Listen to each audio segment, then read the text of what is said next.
Now we've got a new computer. Yeah, got you, Chris. We've got you. It's all going wrong on this new computer.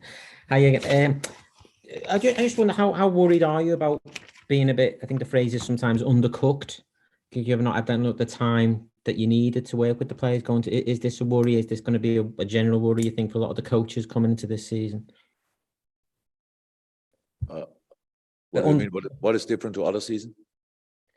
Just because of the time, it's obviously an earlier start to this season. It's obviously a very strange season for many different reasons. I said already, we have to extend our preseason into the season, but I think most of the team will do it. Most of the teams have to do that. So we will now not have a normal preseason week between City and Fulham, but we will do more than we would do in a normal week during a season, like in week 5 or 6, usually when we are still not playing Champions League, and we have usually then a normal week for Saturday, Sunday, whatever. And but we are actually used to that, and we can. I have no time today, to be honest, to talk to go that deep into it. But it's about you, and I said it plenty of times.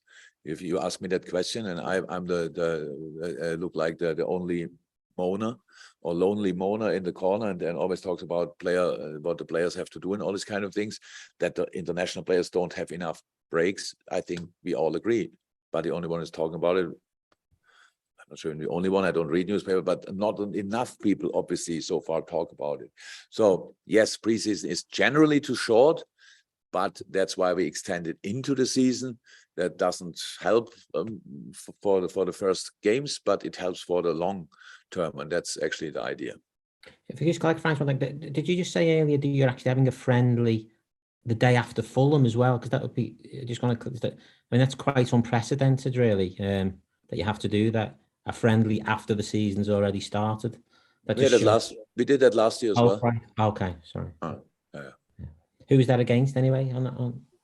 I'm not sure if I'm allowed to say that. It will be behind closed doors. Not yet. Okay. Right, so that's fine. Thank you. Welcome. Chris McKenna.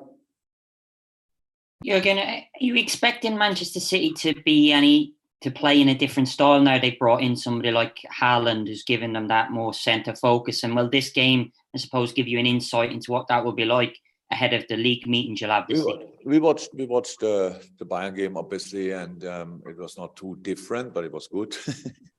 And Erling scored a Man City goal, like a square ball in a 5-yard box, 6-yard box, sorry. And that's so far as it didn't change a lot. They have the same problem as we have. You cannot really. They are not used to Erling's natural runs, like we are not used to Darwin's natural runs yet. When Darwin offers a run, we give him the ball all the time, which is it's not helpful, because he's often a job for a guy who stretched the formation of the opponent is there to create space between the lines, these kind of things. So I'm pretty sure we'll need a little bit of time for Erling as well, but that doesn't mean he cannot score already early, but how he did it in the last game against Bayern.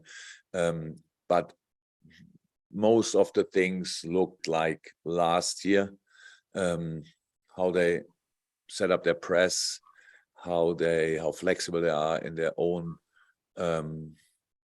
possession. It was good, very, very good, but so far no real changes obvious. Ian Ladyman. Hi, Jurgen. Hi. When you lose a title by such a narrow margin, and then the opponent who have beat you to the title spend money on big players like Haaland and Phillips, and maybe even the left back from Brighton, we're not sure yet, having already spent 100 million last summer on Grealish, how do you, as a coach, respond to that? I know that you've kind of tinkered with your own squad, but how do you respond? What is your answer? Is it just to get even more out of the players that you have? Is it possible to get more out of those players? First of all, we spend money as well. Shouldn't forget that. Sure. Exactly. Sure. So no, but the plan is always we lost 3 so far. I think 3 first-team players, right?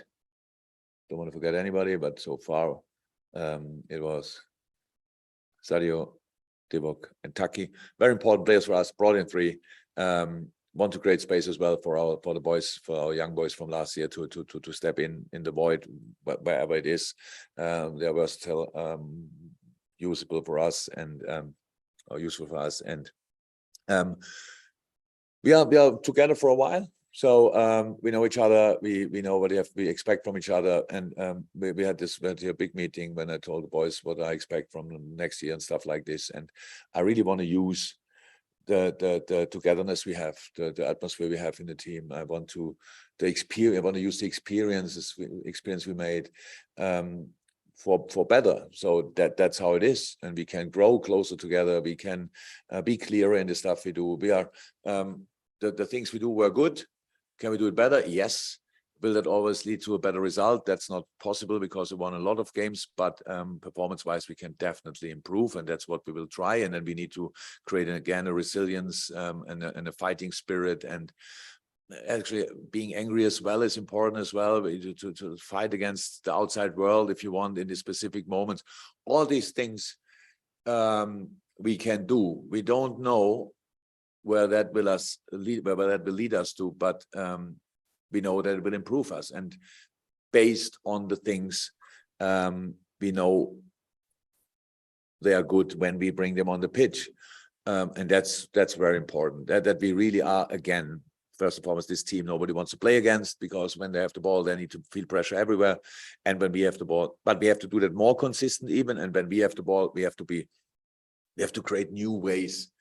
We have to help the boys with positioning and stuff like this. We can not invent ourselves new, that's not necessary, but include things here and there. And that's what we were really working on. And that was why I was so happy about the last half an hour last night, because the last half an hour was a real whirlwind. It was really good. We put them under pressure. We didn't score, I know that. But the way we created against a then deep defending side was really special, and I was really happy with that.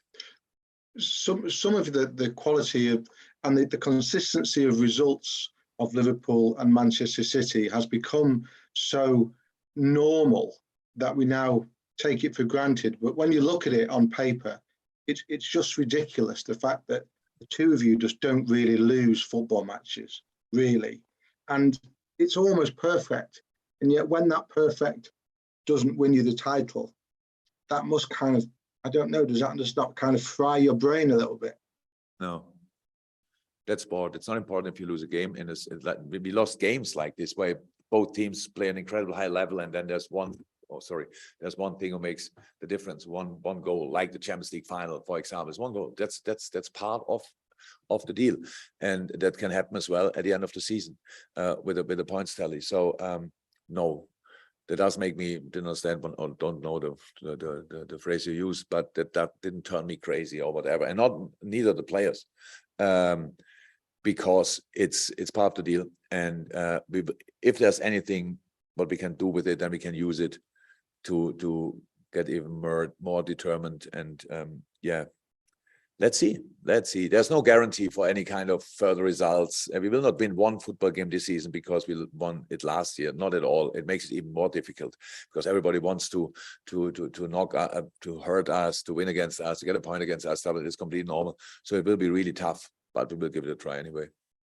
That's one quickly for Ian Doyle. Yeah, just a question on two other injured players, Caoimhin Kelleher and Alex Oxlade-Chamberlain. I mean, how serious are they? Because it's been a while since we've had any update on them. Yeah. We've had something felt something after the international game, and everybody told him, medical departments there told him it's fine, will be good after holiday. He came back, first training, felt it again. We checked it and it was not good. So I think we will be another 2-3 weeks, and it should be fine. And with Oxlade, it will take longer. It's a serious hamstring injury, and it will take longer. So, but it's a hamstring, and we all hate this word. We hate the injury, but it anyway happens from time to time. And now Ox was the one. I mean, do you know whether he needs an operation or not? No. No operation, no. Okay, thank you. Yeah. Okay. Thank you. Thank you very much. Bye. Recording stopped.